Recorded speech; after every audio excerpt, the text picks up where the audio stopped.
ప్రయత్నాలు మాజీ సీఎం జగన్ చేస్తున్నారని బీజేపీ ఎమ్మెల్యే నల్లమిల్లి రామకృష్ణారెడ్డి అన్నారు. అందులో భాగంగానే ఢిల్లీలో జగన్ ధర్నా చేశారన్నారు. శాంతి భద్రతలు క్షీణించాయని జగన్ ఢిల్లీలో ధర్నా చేయడం హాస్యాస్పదంగా ఉందన్నారు. అసెంబ్లీ జరుగుతుంటే చర్చకు రాకుండా జగన్ ఢిల్లీ పారిపోయారంటున్న బీజేపీ ఎమ్మెల్యే నల్లమిల్లి రామకృష్ణారెడ్డితో మా ప్రతినిధి శ్రీరామమూర్తి ఫేస్ టు ఫేస్. ఆర్థిక వ్యవస్థని అస్తవ్యస్తంగా తయారు చేసి గత ప్రభుత్వం వెళ్ళిపోయిందని చెప్పేసి బీజేపీ ఎమ్మెల్యే నల్లమిల్లి రామకృష్ణారెడ్డి ఆరోపిస్తున్నారు. అయితే కేంద్రం బడ్జెట్లో రాష్ట్రానికి వచ్చిన నిధులు చూసి మాజీ సీఎం జగన్ ఎక్కడికి వెళ్లాలో ఏం కావాలో అర్థం కాని పరిస్థితిలో ఉన్నారు. అందుకే అసెంబ్లీని వదిలేసి ఢిల్లీలో వెళ్ళి ధర్నా చేశారని చెప్పేసి కూడా ఆరోపిస్తున్నారు. దీంతో మనతోటి అనపర్తి ఎమ్మెల్యే రామకృష్ణారెడ్డి గారు ఉన్నారు. ఆయన్ని అడిగి ఆయన మాటల్లో తెలుసుకుందాం. చెప్పండి, జగన్మోహన్ రెడ్డి కేంద్రంలో నిధులు రాష్ట్రానికి రావడం ద్వారా ఆయన ఢిల్లీ పారిపోయాడు అంటున్నారు. ఏంటి జగన్మోహన్ రెడ్డి గారి గురించి నిన్న ఈరోజు వాళ్ళ చెల్లెలు మాట్లాడింది. స్కూలుకు రాని విద్యార్థికి టీసీ ఇచ్చి పంపించేస్తారు, అలాగే అసెంబ్లీకి రాని జగన్మోహన్ రెడ్డికి కూడా పదవి నుంచి తొలగించాలని ఆవిడ డిమాండ్ చేసింది. అది అక్షరాల నిజం. ఆ విధంగానే జగన్మోహన్ రెడ్డికి ట్రీట్మెంట్ ఇవ్వాలి. ఎందుకంటే ఆయన అసెంబ్లీకి వచ్చి శాంతి భద్రతల సమస్య ఆయన ఉంది, అసెంబ్లీలో చర్చించాలి కదా. లేదంటే మిగిలిన ఆర్థిక వ్యవస్థల విషయాలపైన ఉంది, దానిపైన అసెంబ్లీలో చర్చించడం మానేసి ఇంకా 60 రోజులు కొత్త ప్రభుత్వం ఏర్పడి 60 రోజులు కాకపోతే రాష్ట్రపతి పాలన పెట్టమని ఢిల్లీలో ధర్నా చేయడం ఆయన అవివేకానికి నిదర్శనం, భయానికి నిదర్శనం, పిరికితనానికి నిదర్శనం. అంటే మీరు గతంలోనే ఏమీ ఇది లేకుండానే ఆయన కాంగ్రెస్కి వెళ్ళిపోతున్నాడు, ఇండియా కూటమికి వెళ్ళిపోతున్నాడు అని ఓ ప్రకటన చేశారు. అంటే ఏ ఉద్దేశంతో చేశారు మీరు అప్పట్లో? ఇవాళ ఆయన అడుగులు చూస్తూ ఉంటే అది వాస్తవం అనేది నిరూపణ అవుతూ ఉంది. ఆయన ఢిల్లీలో ధర్నా చేస్తే ఎవరు వచ్చారండి? ఇండియా కూటమి నాయకులే వచ్చారు. ఇండియా కూటమి నాయకులే ఆయనకి మద్దతు తెలిపారు. దానిలో కూడా పూర్తిగా తెలపలా. ఇవాళ ఏదో ఒక విధంగా ఆయన ఇండియా కూటమి వైపు అడుగులు వెయ్యాలి, అట్లీస్ట్ తన రాజ్యసభ సభ్యుల్ని, తన ఎమ్మెల్సీలని, తన ఎమ్మెల్యేలని, లోక్సభ సభ్యుల్ని కాపాడుకోవాలనే ఆలోచనతోనే ఇవాళ ఇండియా కూటమి వెళ్తున్నాడు. ఆయనకి దిక్కుతోచని పరిస్థితిలో ఉన్నాడు. ఇవాళ అక్కడ కూడా ఆయనకి సరైన ప్రాతినిధ్యం కల్పించే పరిస్థితి లేదు. అందుకోసమే దిక్కుతోచకుండా ఇవాళ ఆంధ్రప్రదేశ్ వదిలిపెట్టి బెంగళూరులో తలదాచుకునే పరిస్థితికి రావడం జరిగింది. అంటే అసెంబ్లీకి నల్ల బ్యాడ్జీలు ధరించి మొదటి రోజే వచ్చి ఒక ధర్నా ప్లేకార్డులతో ధర్నాలు చేసి ప్రజాస్వామ్యం ఇక లేదు, శాంతి భద్రతలు లేవు, రాష్ట్రపతి పాలన పెట్టాలని ఆయన డిమాండ్ చేయటం చూడండి. ఇది గురువింద కింద సామెత.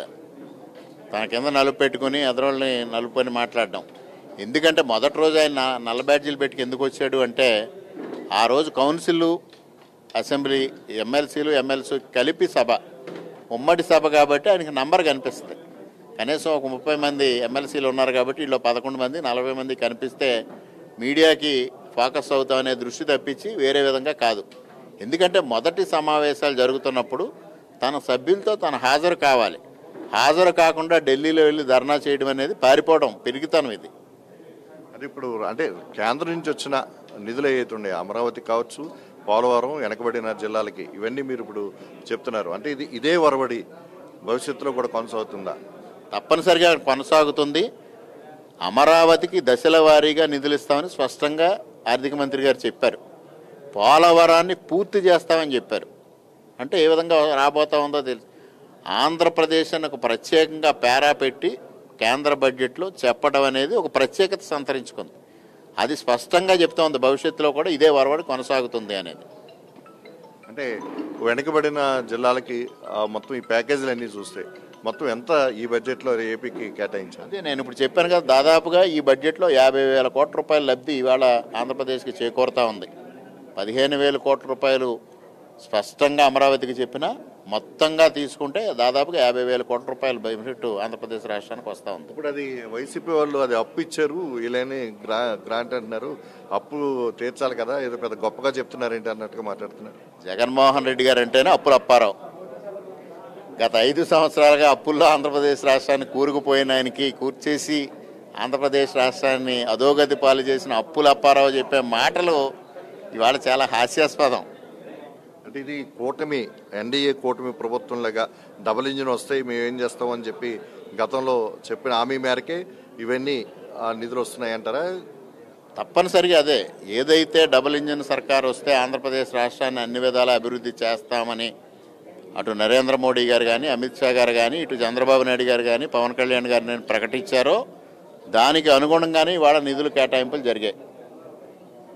ఇది నల్లమిల్లి రామకృష్ణారెడ్డి చెప్తున్నది. ఏదైతే ఎన్డీఏ కూటమి ఏదైతే డబుల్ ఇంజిన్ వస్తే కనుక కేంద్రం తగిన విధంగా రాష్ట్రాన్ని ఆదుకుంటుంది, తగిన విధంగా అభివృద్ధి చేస్తుందని చెప్పారో అదేవిధంగా ఈరోజు కేంద్రంలో బడ్జెట్లో నిధులు రాష్ట్రానికి వెలువలా వచ్చాయని చెప్పేసి నల్లమిల్లి రామకృష్ణారెడ్డి చెప్తున్నారు. అయితే రాష్ట్రంలో శాంతి భద్రతలు క్షీణించాయన్న ఇక్కడ అసెంబ్లీలో ఉండి మాట్లాడాల్సిన జగన్ ఢిల్లీ వెళ్ళి ధర్నా చేయడం అనేది ఒక హాస్యాస్పదంగా ఉంది. అక్కడ ఇండియా కూటమి నాయకులు ఆయన కలవడం అంటేనే ఆయన భవిష్యత్తు ఎట్లా ఉందో అర్థం చేసుకోవచ్చు. ఆయన ఇండియా కూటమి వైపు చూస్తున్నారని చెప్పేసి కూడా నల్లమిల్లి రామకృష్ణారెడ్డి ఆరోపించిన పరిస్థితి. కెమెరామెన్ రామకృష్ణతో శ్రీరామూర్తి.